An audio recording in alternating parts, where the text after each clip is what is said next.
First of all, I'd like to welcome you all to the 2022 AGM. And as I said, so we'll see so many people again. The first item I have on the agenda is to receive apologies for absence. Okay, so that's so lovely to see so many faces again, and thank you very much for coming out tonight. We really appreciate it. Apologies, we've got the City Council, Phil Upwell, the lady Martin, the lady with Jennifer Rayner, Jennifer Pingo, John Revell, and also Ian Clark. Thank you, John. The second item is to receive the minutes of the annual general meeting held on the 6th of February 2021. No one will remember this because it was held on Zoom, and I think we had to have at least 6 members present for the Zoom meeting, and I think that's what we had. But I'll explain that to you. So I'll hand over to John to give out the minutes. Thank you. Yeah, so at the meeting itself, we did actually manage to get just over 6 people, which, again, you know, it was rather strange, but we had to obviously continue with that so we can keep up with the actual clauses of the agreement for the trust. So basically, the very first thing we actually went through was the apologies, not writing the annual report and statement of accounts year ending the 31st of August 2020. Now, Treasurer confirmed receipt of the statement of accounts for the year ending the 31st of August and reported that the total funds were 10,937 from the accounts finalised on the 31st of August 2020. Very strange going back to 2020 now. And that included the £3,000 pledge to the MLC for the new moorings at Salters Lode, as well as £1,380 held for the Upwell Tram Meadow Fund. Richard Royalborn, again, was thanked on behalf of the Trust for his gratis work in finalising the accounts, and Richard is happy to continue on this basis. Moving on from there, we also have the rotation of council members on the committee. Now, basically, we had some retiring back in 2020, and basically that was Carol Mansell. She actually said that she would like to retire as the Trust Secretary, and the council thanked her for her dedication and service to the Trust.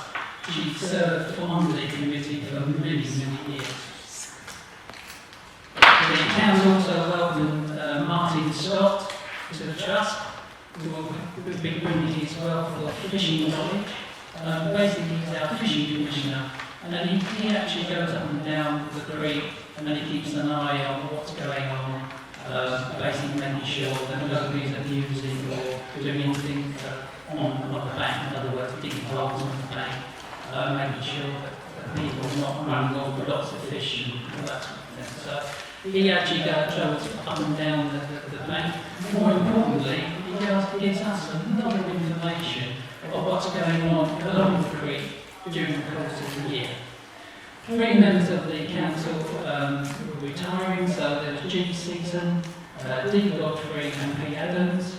They were due to retire and they all agreed to renew their term.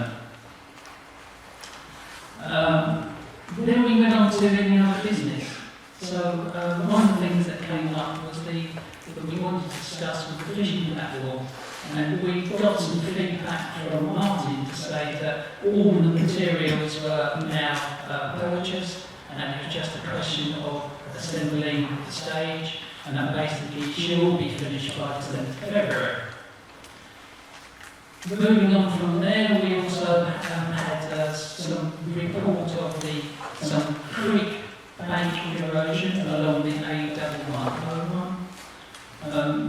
The erosion was reported to John Delaney, and basically we have been trying to raise concerns of this devotion with the King's Lynn West Norfolk Borough Council, who said that it's their responsibility. So then we went to the MLC. They also said, no, it's not our responsibility either. So basically we agreed to approach Proof Leicester, and so she can actually speak to Elizabeth Truss, our local constituency representative. Now we're moving on to the very final couple of subjects. The last one of the last one was the fishermen parking on the daffodils. Now basically what happened was that we were having our lovely displays of daffodils during the Christmas through the usual. So fortunately some of the fishermen were parking on the daffodils. Now it's reported back to us that what was happening was that because all the usual fishing courses were flooded, a lot of fishermen that don't usually fish in the creek were coming over to the creek and fishing in the creek. So therefore they were quite familiar with the fact that the daffodils are basically, we planted them, in other words, the community planted them, and it's there for everybody to enjoy, it's their benefit. It was agreed that the Martin Scott and the Fishing Commission would actually have a word, polite word with them, just to say, because they just move their cars off the daffodils. And then finally we had the Green Footbridge, the Green Footbridge in Upwell was closed. The reason why it's closed is because it needs some maintenance. Basically this was raised with the local parish council just to find out when it's going to be open, when it's going to be repaired, and find when it's going to be open. That's it, that's the end of the minutes for 2020. Fran. Thank you, John. You've all heard the minutes. Is it your wish that I can sign them as a true record? Well, you can't really say that, can you? There's nobody to say a word.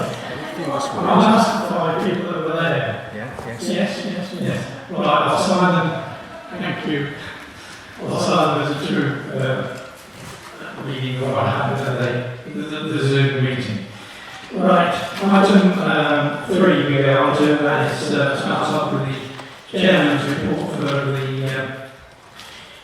the last year. For any new members, and to remind the existing members of the objectives of the Welsh Creek Trust, they are as follows: to sponsor the preservation, beautification and public use of the Welsh Creek in all its aspects, including boating, navigation, fishing, skating, nature conservation, village landscaping and amenities. Unfortunately, last year we lost one of our amenities, namely the Five Bells Public House in Upwell. The Welsh Creek Trust backed the Five Bells Preservation Society, and as we saw the Five Bells as a great asset and amenity to boaters and the village in general. Unfortunately, we lost the struggle, and the Five Bells has become an Airbnb and cannot be used by boaters and the general public. On a better note, I can report that our new Fishing Commissioner, Martin Scott, duly constructed his fishing platform on February 2021, and it was officially opened by the 4 times World Freshwater Fishing Champion, Bob Lode. I understand from Martin that the fishing platform has proved a very great success and has attracted many junior visitors.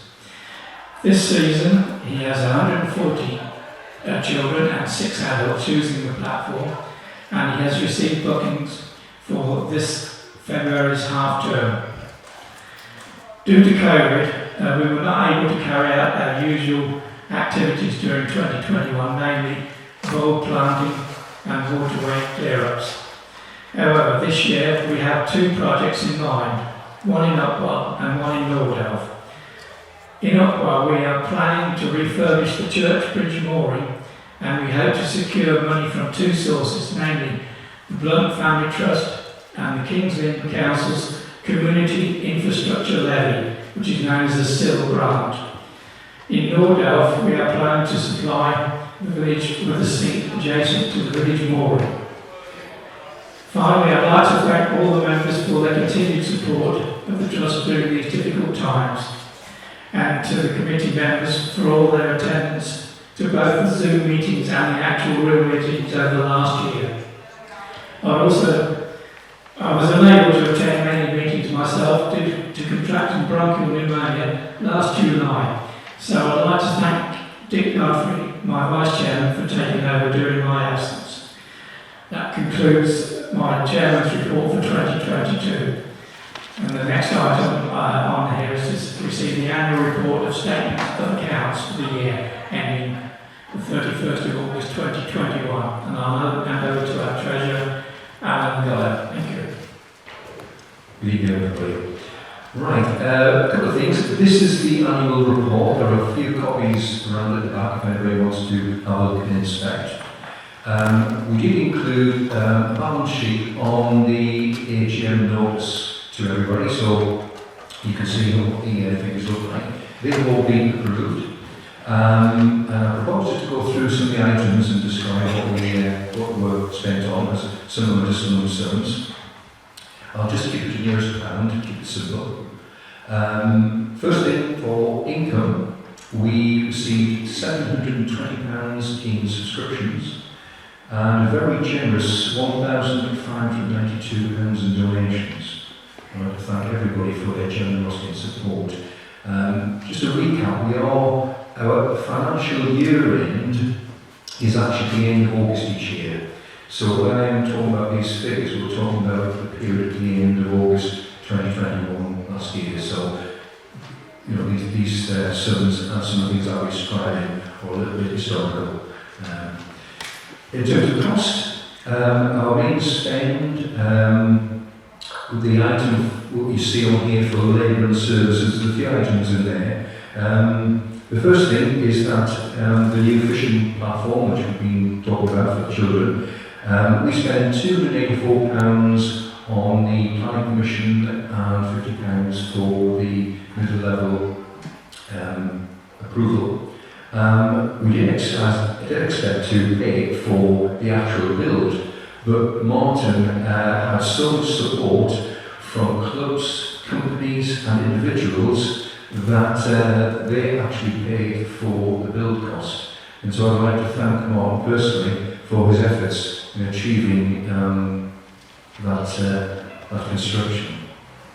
We did contribute £3,000 towards the new visitors mooring at Salters Lode. That's quite a large mooring, and so it's quite an asset for anybody using the waterway. We did spend £125 on bulbs and planted those, but that was in nearly just over a year ago.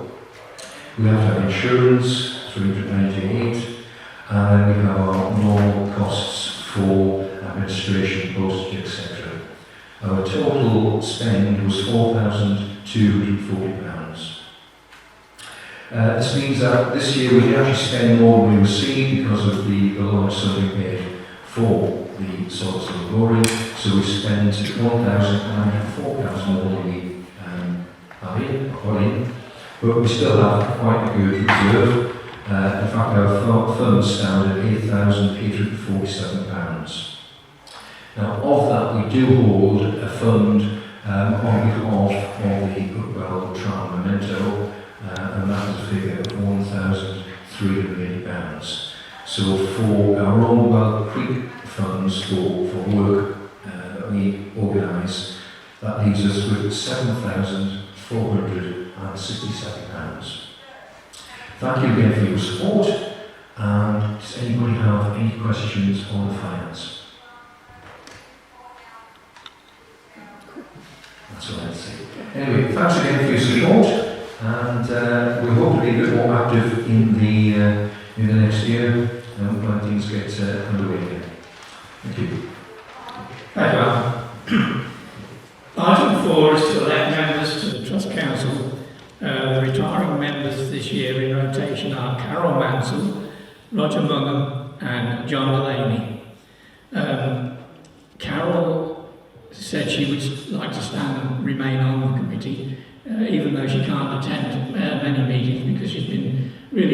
this last year, but she said she would like to remain on. Roger, do you wish to remain on? You wish to come off? Okay, thank you, Roger. And John Delaney, I take it you're willing to stand again. Good. So we have a vacancy there. Can we first of all have a show of hands for Carol Mansell and John Delaney to remain on the committee? Okay, we take that as unanimous, I think. We have a vacancy. Is there anybody out there that would like to come on to the committee? It's not very onerous. We meet once every 2 months, and hopefully we're going to actually meet in person from now on. Is there anybody that would like to help us? Well, if not at the moment, but if you do, anyone does think, we'll co-opt you during the year, because we would like to have the correct number of people on the committee. The next item is to appoint the accountants. Our present accountant, Richard Wellborn, has done another good job, and he's prepared to carry on. We don't have to pay him, but we do give him a present. So we'll carry on. Just a show of hands to say that we carry on with the. Take that as unanimous as well, John. Yeah. Okay. Item 6 is any other business. So I'll throw the meeting open to the hall to see if there's anything you want to comment on in the any other business. Yes. It's Paul, yes.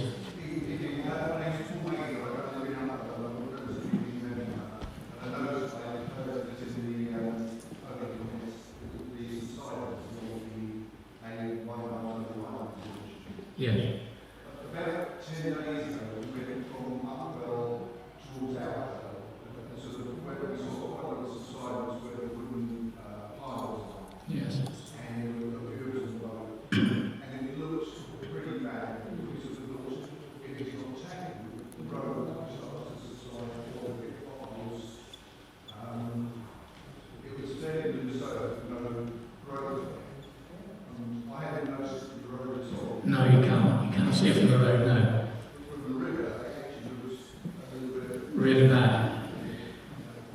Thanks, Paul. Well, I think I must do then. I'll get the middle-level commissioners. Will chase them up again. And if you'd be willing to use your vote, and if we offered Jonathan Fenn or Chris Convine the chance to have a look at it from the riverside, we'll have to keep on top of that one, because I think eventually that's going to go so badly there's going to be an accident. So thanks for drawing our attention to it. And would you be willing to take them on your boat? Yeah. You would. Thank you very much, Paul. Thank you.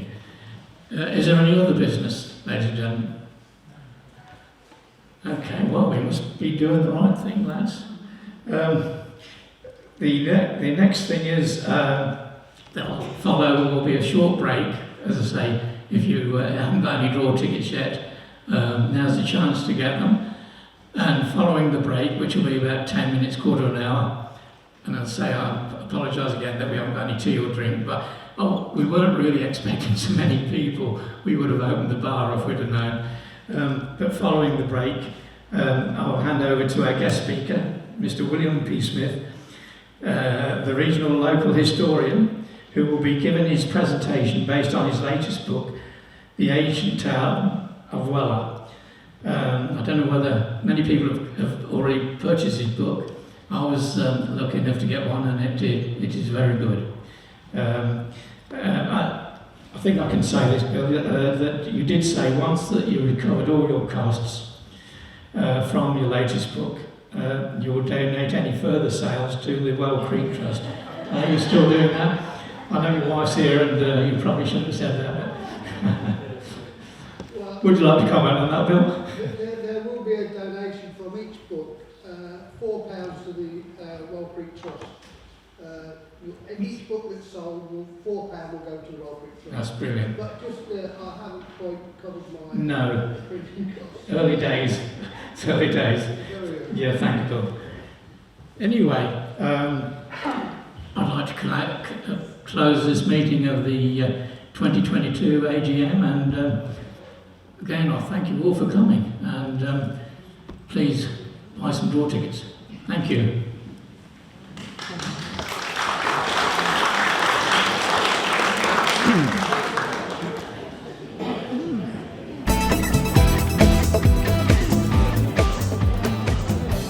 Welcome to extracts from the talk given by Bill Smith at the Wells Creek Trust Annual General Meeting in 2022. The big question is, where was WELLA?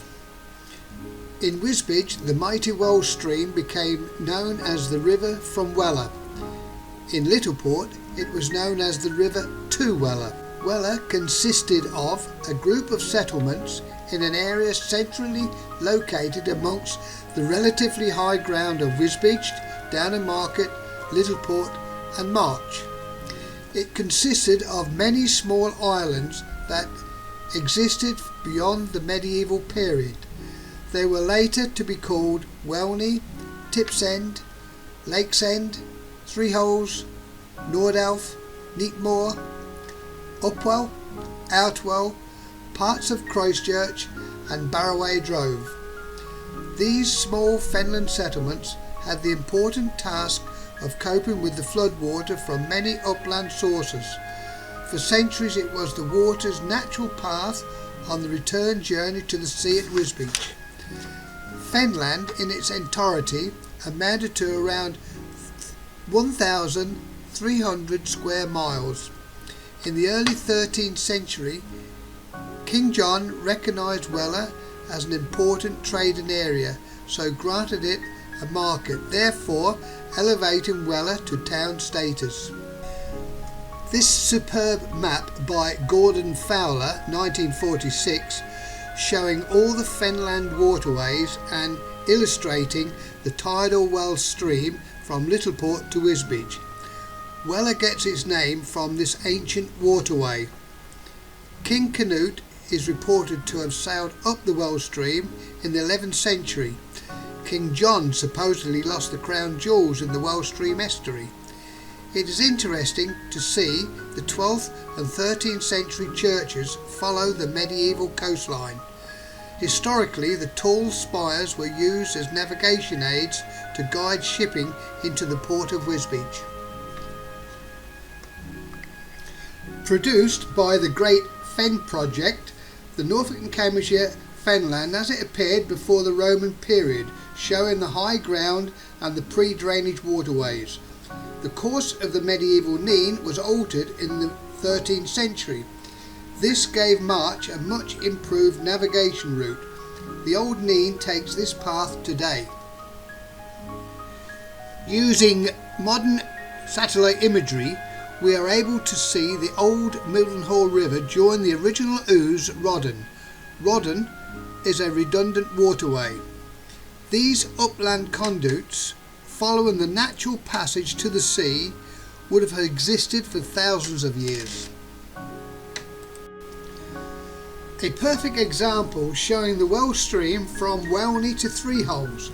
The overspill created two small settlements, later to become Lakesend and Tipsend. Historically, the Wells stream marked the borders between Cambridgeshire and Norfolk. These borders are almost the same today. This map, originally drawn to show the Fenland waterways in the 13th century, highlights the Wells stream. Comparisons cannot be made with the Stoke River that carries the water of the Nar to King's Lynn. The water carried by the Brandon, Mildenhall, Ouse and Nene rivers discharge into the Wells stream at various places along its return journey to the sea at Wisbech. The build-up of silt at the Wisbech outfall made transportation almost impossible. It also caused continuous flooding at Littleport. The people of Littleport devised a radical solution. They took it upon themselves to dig out a tract of land called the Little Port Chair to send the water to King's Lynn, cutting off the Well Stream water supply. The ancient old Well Stream River quickly became redundant, forcing traders to find alternative routes to the sea. They realised by extending the Well Creek to Salter's Lode, transport from the south and west could access the sea without the adverse issues found trying to navigate through the redundant Well Stream. The blue line illustrates the new transportation route. The Little Port alterations caused flooding at Marshland and the decline of trade at Wisbech. Edward I ordered the Wisbech barons and commissioners to erect dams to force transportation to Wisbech. This evoked great discord between the traders and the drainers that carried on for over 100 years. The traders eventually got their way, but Wisbech suffered whilst King's Lynn prospered. Small Lode at Upwell was extensively used for transportation and a shortcut to the Well Creek in an effort to bypass the dams. Small Lode played an important part in the 13th century. It seems it was constructed to transport peat from an area later called Walsingham Fen. The Romans used vast amounts of peat at their camp near Stoney. The remains of the railings adorning the Small Lode Bridge was exposed in 2022 when a hedge was removed. The Well Stream had almost disappeared by the time of the 17th century drainage undertakings. The old Rodden was divided into sizable strips and allocated to the crofters. The crofters may have been employed in the digging of the drainage work. The word croft can be seen in many places along the old waterway. By the late 18th century, the dried Well Stream Rodden oddly became known as the Old Croft River. With the help of the internet, we can see the Well Stream Rodden meandering through Fenland on its way to Wisbech. The land boundaries can still be seen and has not changed for centuries. Its path has been highlighted for clarity. It is worth remembering this ancient, almost forgotten river was once the most important feature in Fenland. So let's sit back and relax and watch the next few slides and the annotations.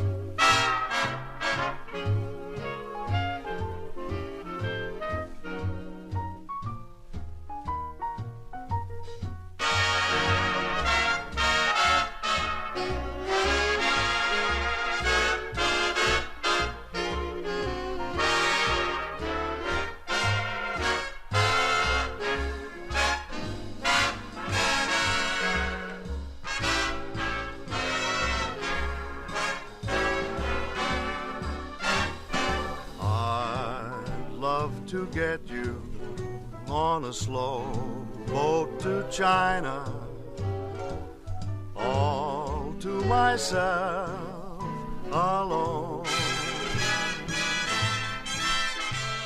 Get you and keep you in my arms evermore. Leave all your lovers weeping on the faraway shore.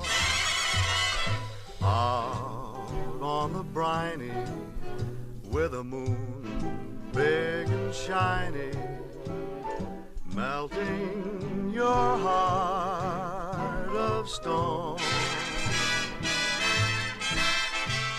I'd love to get you on a slow boat to China, all to myself alone.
There have been many suggestions regarding the actual discharge point of the Well Stream watercourse. The answer is there were many. The outfall changed over the centuries due to the continuous silt deposits forcing the water to take different courses and finding the low ground. Many soil types can be found in fenland fields due to the ever-changing habits of the tidal flows. All the drainage undertakings cut through the Well Stream rodding, cutting off the water supply and ensuring it could not effectively be used in the future for removing fluvial water. The tidal silt encapsulated the underlying peat and protected it from shrinkage. The unprotected peat dried and decomposed, causing it to shrink, resulting in the remaining dust to be easily blown away in a fen blow. The ancient old roddens often appear today as being slightly higher ground. A brief modern summary of the settlements that evolved from the town of WELLA. The Lamb flag showing Fred Booth, who was licensee in 1907. He was succeeded by his wife Rosina Booth, who ran the Lamb flag up until 1934. Turkey Smart, champion skater, was unbeatable in his prime. He became a Welney legend. The new observatory was built in 2006 at a cost of £3.5 million. Lakesend was historically a small hamlet of Upwell on the main A1101 road to Littleport. Sadly, it no longer has a school or a public house, having had 3 public houses at one time: the Cock, the Lord Nelson and the Ship Inn. The ship operated from 1794 to the mid-1980s. Keith Brassett was the last licensee. Tips End. Tips End was another small hamlet of Upwell. It is now in the civil parish of Welney. A meticulous survey was carried out on a target site in 2008 on the old riverbed at Tips End. The purpose of the survey was to establish the relationship between the riverbed and mean sea level or ordnance datum. It can be seen that the target area is 5 metres above mean sea level and that the Rodden is substantially elevated above the surrounding land. Although only a small part of Christchurch fell in the catchment area of WELLA, it was still considered part of the town. Christchurch, originally called Brimstone Hill, evolved from a small settlement on the banks of the Well Stream. Halfpenny Road or Halfpenny Road is a much used highway today, linking Nordelph with the 16-foot river, March and Chatteras. 3 holes on the A1101 gets its name from a 3-arched bridge over the Popham Zoo drain before the digging of the middle-level main drain in the 19th century. It is in the civil parish of Upwell and although small had 4 public houses: the Red Hart, Checkers, Malt and Shovel and the Bridge Inn. And now we come to Nordelph. Neatmore and Barroway Drove are small hamlets on the outskirts of Nordelph, which itself is a small village that at one time was managed by 5 different parishes: Stow Bardolph, Denver, Downham West, Upwell and Outwell. The parish became independent in 1930. There were 4 public houses in Nordelph: the Checkers, Newbridge Inn, Red Hart Inn and the Swan. The Holy Trinity Church was demolished in 2010. Outwell was a Saxon settlement and was dominated by the Well Stream, the principal river of Wisbech before the Nene. There exists a relic in Outwell that could be regarded as one of the oldest features in Fenland. The Well Creek was a tidal creek that branched off the Well Stream and has existed since before the Neolithic period. The Nene water joined the Well Stream at Elm after the Roman period. The Well Creek today has adopted the Nene as far inland as Marmot Priory Lock, where it joins the medieval Nene. The Well Creek was extended to Salter's Lode soon after the alterations of the Well Stream at Littleport. It became an important highway for transportation until the digging of the Wisbech Canal in the late 18th century. The Well Creek was commercially extensively used up until the 1950s. Historically, it was the lifeblood of Fenland and many settlements that depended on it. The Well Creek exists today courtesy of the Middle Level Drainage Board, who ensure the water supply is maintained from the middle level main drain. The Well Creek Trust was formed in 1970 to ensure the future of this priceless Fenland asset is not lost. Today the creek is used for fishing, leisure craft and skating in the winter, a worthwhile amenity for all to enjoy. And finally to Upwell. Upwell has always been the largest settlement in WELLA, closely followed by Outwell. In 970 AD, records show that there was an inland port at WELLA, probably Upwell. In 974, King Edgar may have instigated the beginning of the divisions of WELLA when the area was divided between the abbots of Ramsey and Ely. There were many disagreements between these two orders. Around 100 years later, during the time of the Domesday Book, WELLA had fragmented as Outwell had declared itself independent and was listed separately, hence Outwell. It was this breakup of WELLA that caused the loss of town status. The name WELLA gradually drifted into obscurity after the Well Stream waters were diverted to King's Lynn. The individual village names started to evolve from that period. Thank you for watching, and for more information about the Well Creek Trust, please visit their website. Also, check out the video link to the Well Film Productions and the YouTube channel, which contains videos of local interest. Just a little reminder, there's a coloured one of the old Well Creek, how it used to look, a bit sad. Let's try and maintain it. It is an irreplaceable asset. That's it, ladies and gentlemen. Thank you very much.